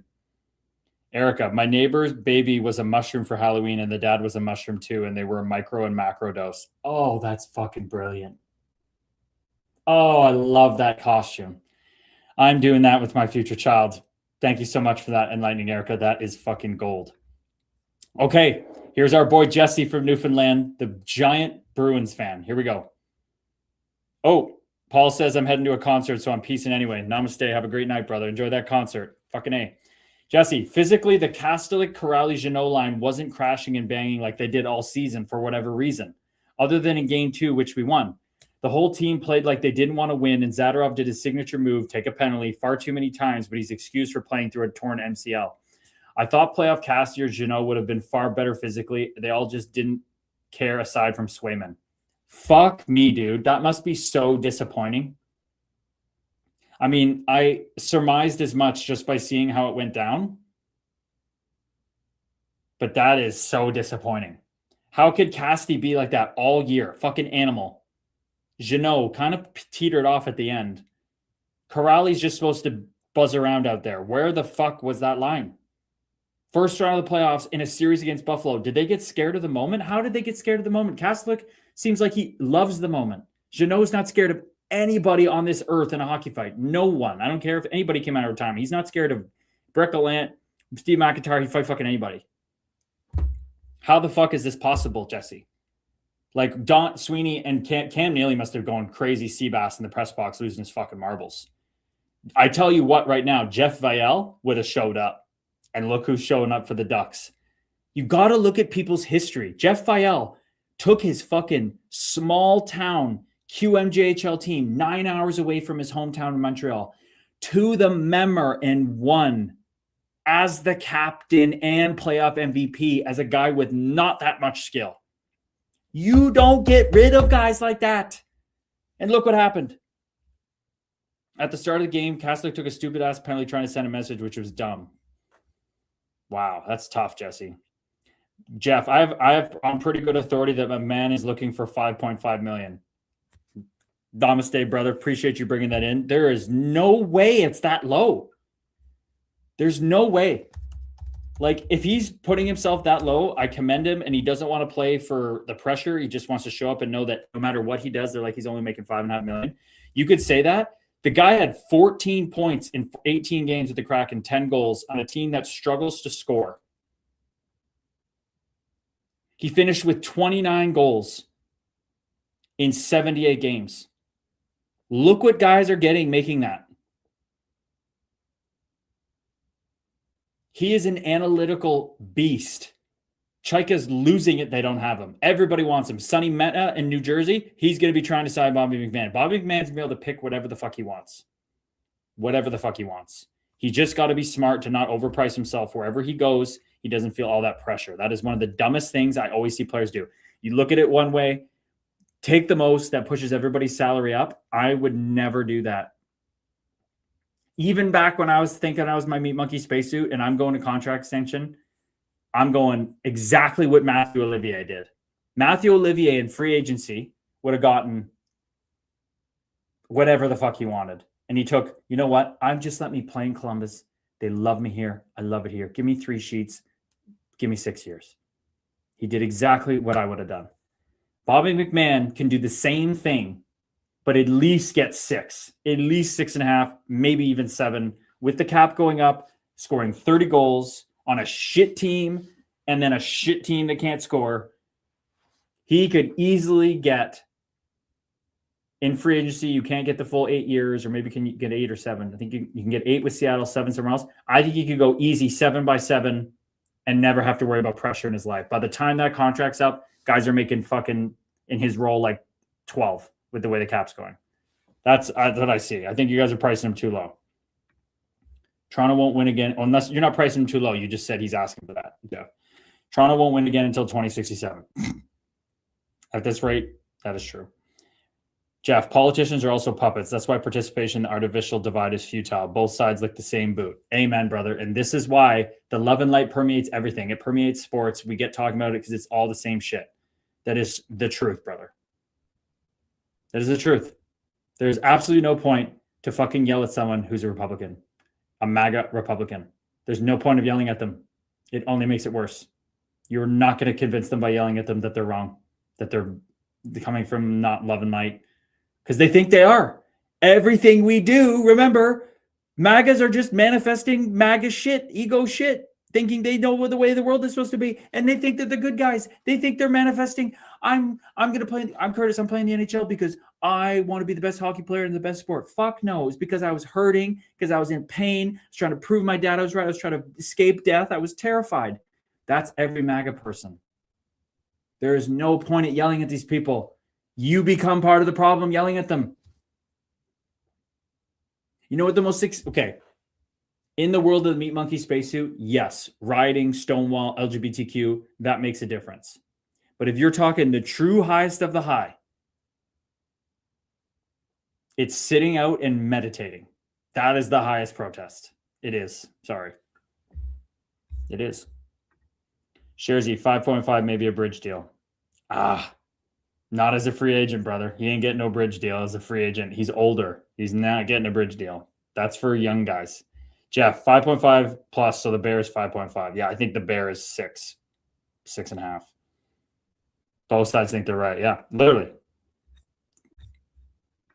Hitler thought he was the good guy. I don't know how many times I have to say it, right? He thought he was the good guy. We all think we're the good guy. We all want love and light. We're all running around like chickens with their heads cut off, trying to find it, when the love and light is the chicken with its head cut off running around. Our whole conversation distilled right there. Okay, so we had a bunch of comments on Instagram that I didn't look at when we were just riffing on the manifestation and I am. And Destin came in. And Destin Edgington, if you're still here, brother, namaste. We are one, brother. I hope you're well. He says, Mr. Insight, my service is jacked and want to hear you. What clicked for you instead of your journey? How'd you overcome that? I've been sober because of you. Wow, you've been sober because of the love and light, bro. That's so beautiful. Oh my God. This kid is also a stud. I want to hear the honest voice of your reason. My mind is blown. Had this convo tonight. I'll text you. Amen. Please text me, brother. Frank Mariano joined. Tracy Lynn. Namaste, Tracy Lynn. We are one. I am Joe G. Daddy Dunner. There's 6 people watching right now. Shout me out who's here now. I'm going to get down to the bottom here. Peter, namaste. We are one. Gooby, I got to see. I think you answered me in the DMs. I got to check that. Philly's a little dirty. I want Carolina to whoop them. Ooh. Gooby's fired up there. Slick Mitch, Bruby is dead on. Amen. Colin Boglione, what about Alex Tuck? I fucking love Tucky. Beautiful guy. Prove my dad I was right. That one hits, brother. It hits for every single male in the Meat Monkey spacesuit. Jay Bristow, namaste, brother. We are one. Toronto was so screwed. That press conference was absolute cringe. Toronto needs a fire sale. Make Nyes captain already. Shari, hey community, I'm sorry I missed this call. Will this be posted? Love to listen. Namaste, Shari. We are one, fellow wave. We are one. Just so everybody knows, Shari from our community has offered a free Reiki session with me, master Reiki person. And the idea is she wants to offer this to me and then offer it to our community. So, Shari, it's so beautiful. It's so beautiful. I'm very excited. I've never had a energy work Reiki type experience, and it's right here, right now. And I will see you in that present moment. Kevin Fife, namaste. Welcome in, fellow wave. Hope you're doing well. Daniel Winton over there in London, bruh. Namaste, brother. We are one. Hi, bro. It's Dan. How are you? I fucking know it's Dan. Name's Daniel Winton, your handle, brother. I know who fucking Daniel Winton is. Fucking Newcastle. Get the fuck out of here, brother. I'm just kidding. Stay. We love you. But make sure you get a good sleep because it's late over there. 25 today, pal. Namaste. Another lap around the sun. A quarter of a century old. Namaste, brother. Happy birthday. Sending you all the love and light. I'm sure everybody's sending a bunch of comments here. Sending you all the love, brother. Happy freaking birthday. Colin Boglione. Alex Tuck, 7 times 10. Easy 7 times 10. Easy 7 times 10. I think it's a little steep, but fair. Happy birthday, D-Man. Yeah, no, 7 times 10 minimum. He's, especially they go far in the playoffs, like he's a fucking very unique player.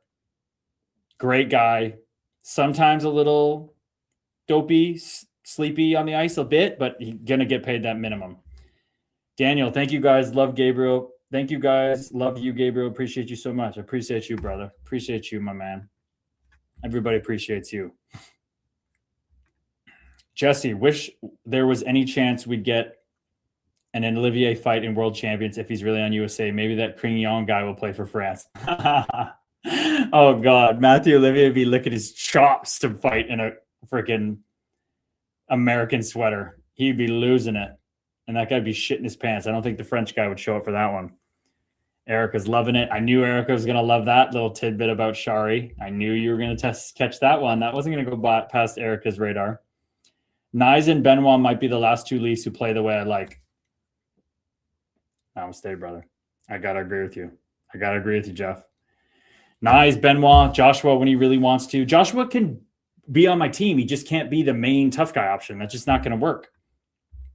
Shares the USA isn't going to fight for Canadian beef. USA isn't going to fight for Canadian beef. I see what you're saying. I think he's just saying, would Crignon go after Olivier just to fire it up the way he did with Wilson? Michael Abdahalim. Namaste, fellow wave. We are one. Welcome in. You said, greetings. Do you have a wife? I do not. And then you said, you just lost yourself a deal. Huh. Well, that's funny because I can't lose anything because I am everything. So I can't possibly lose a deal because if I lost the deal, then it wasn't for me. And therefore it's,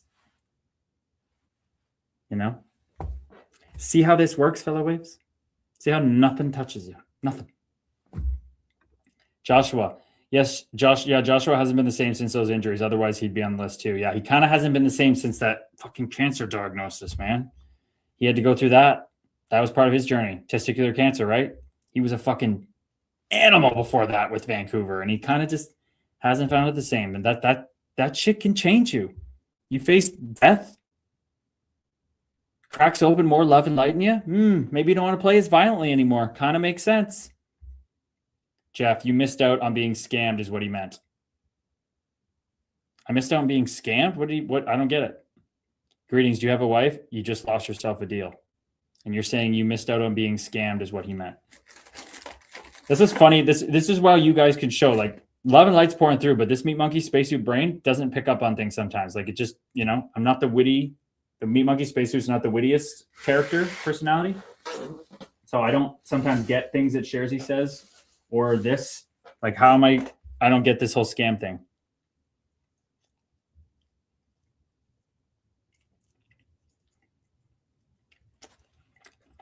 Jesse had no idea Joshua had cancer until now. Sad for him, even if it's gone or whatever. in a meat monkey spacesuit way. Sad that he got cancer. But because everything's love and light, and I can't help but look at it the way, what if that cancer woke him up to who he really is? He was dominating before that. Maybe he wasn't as happy. Just so you're aware, people, cancer is emotional blockages showing up as physical. Probably healed through that. Probably my hypothesis of looking at it from glass half full, love and light, woke him up. He plays a little differently now, not as invested because he knows how precious life is and who he really is. And I love that for him in that sense. So I don't think it's sad at all. Like, I literally have experienced in my own experience and seen so much now that cancer is just incoherence in your body when you're trying to manifest from ego. Ta-da! Literally. Back to the start of this call, what this is about. Cancer is literally your cells being out of alignment by chasing things you shouldn't be. You shouldn't be. All we mean by that is from a place of separation, which you should be doing because that's your path to finding this out. But from the lens we're looking at, manifesting from separation leads to shit. That wakes you up to being the manifestation itself and letting it just happen. Seriously, people, man, everything's fucking tied together. It's just like, I know that, but it doesn't get any more beautiful. It's not like you remember who you are and life's just like, well, everything's the same. It's all one. It's boring. It's fucking mind-blowing.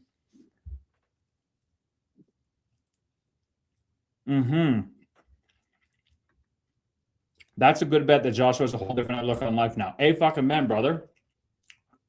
Guy was on top of the world before that. Drafted by Toronto, never signed him. Worked his way through the minors, scored at every level, became a commodity, gets to Vancouver, blows up in that crazy year they had, becomes like the heart and soul with Garland and Teddy Bluger. Top of the world, king of the castle, signs a deal. Cancer. Oh, people, you just see it everywhere. It's so obvious. Whew. So fucking beautiful, man. Look at the time. Just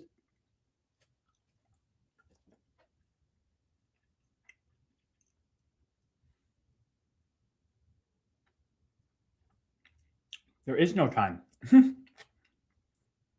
False evidence appearing real. I was born. This is time. I'm gonna die. Bullshit.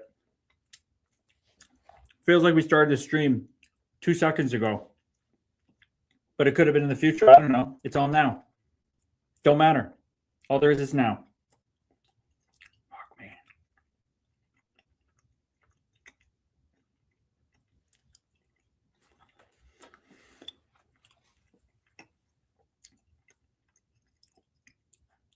I know what we got to watch before we go. We are going to watch this crazy moment from this fucking Leafs press conference.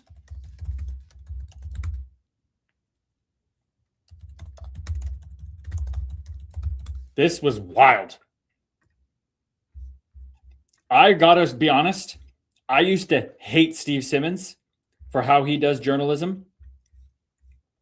But he just is speaking the truth. He just asks the truthful things that he needs to ask. And I respect it.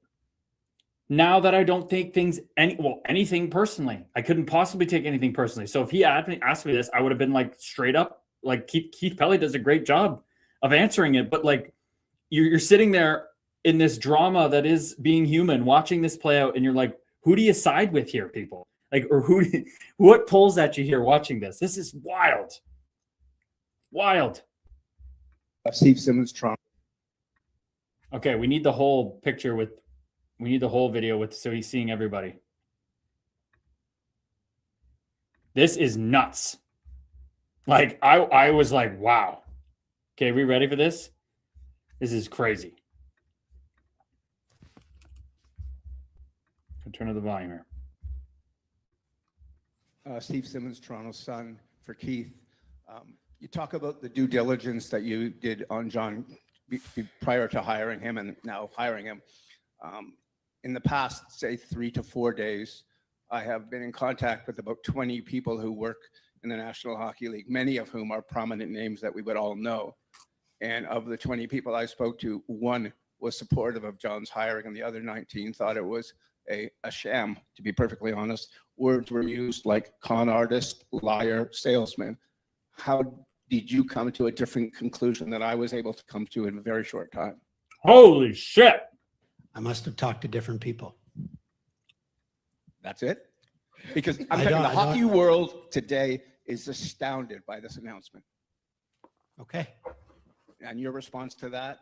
Is we've conducted due diligence and it was deep due diligence. It was a thorough process and I'm quite happy with where we've landed. Wow. Like, are you kidding me? Oh, wow. That is wild that just happened.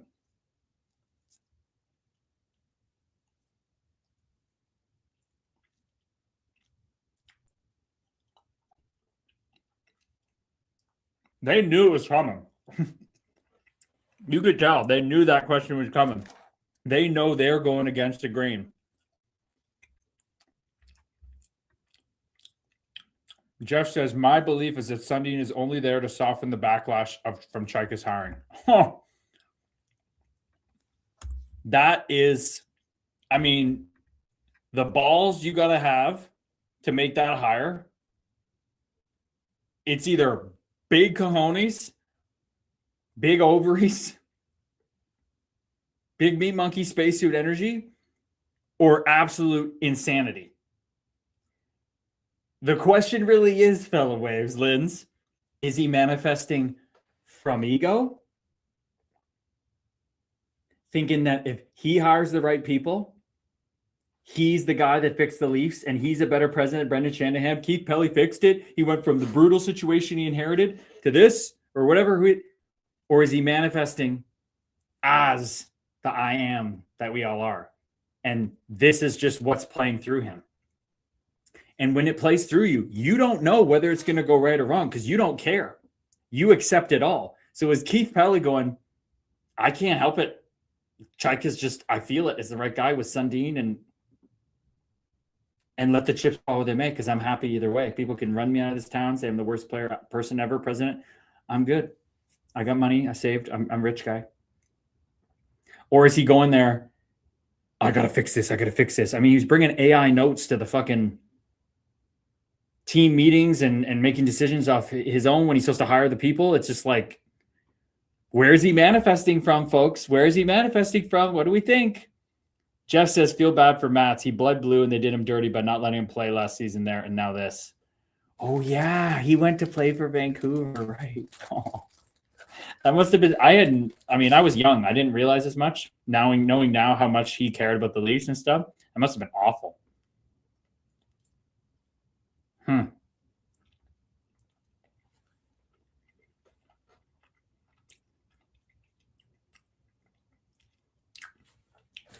Wow.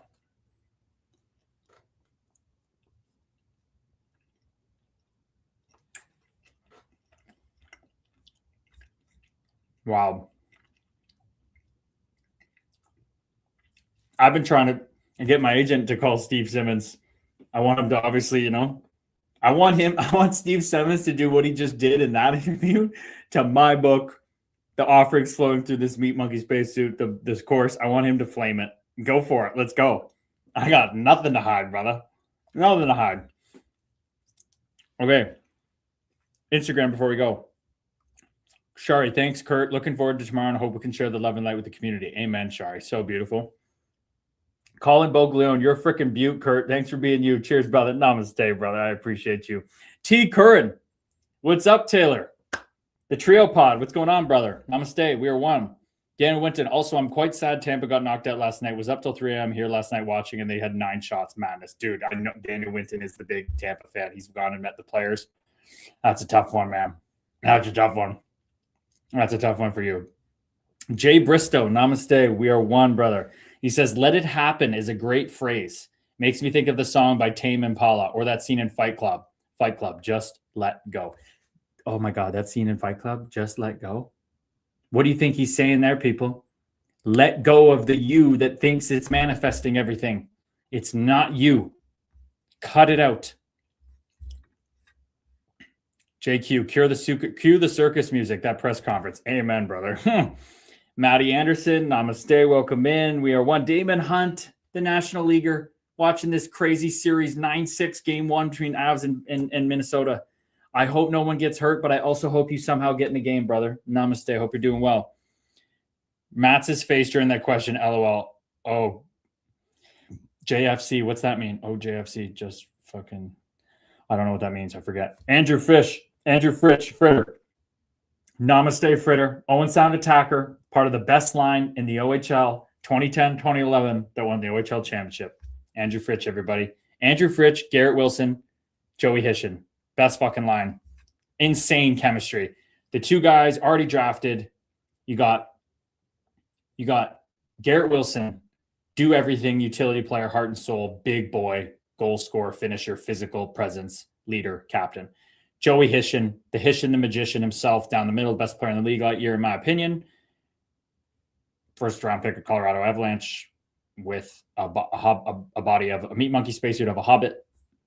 And then you got Andrew Fritch, the draft eligible, hungry dude, just fucking coming in and taking advantage of the situation. Like, what a season. Oh, so cool, dude. Fritter, you're a beauty, buddy.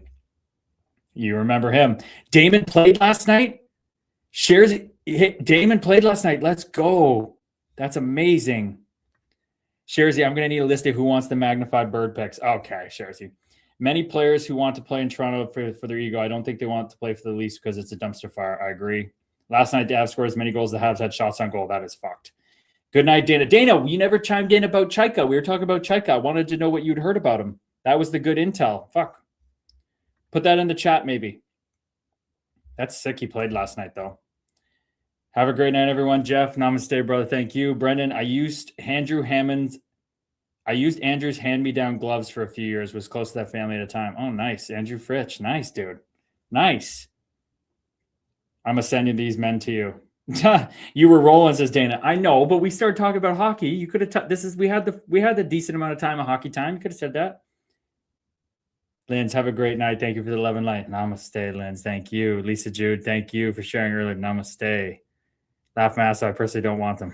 Namaste. Have a great night. Oh, frick. Linz, write in the manifestation chat what resonated. But I feel like you shared some great stuff here that you do resonate with that feeling. You just want to be content with what your life is and let it unfold. I mean, you answered it, so I guess you don't have to. But look at me. Look at my ego going, oh, did we share? Did they get it? It happened exactly how it happened. It just flowed through. I didn't choose it. See how the ego tries to co-opt it? Tries to say, oh, did I do enough and share this? Fuck that, bro. The love and light just flowed.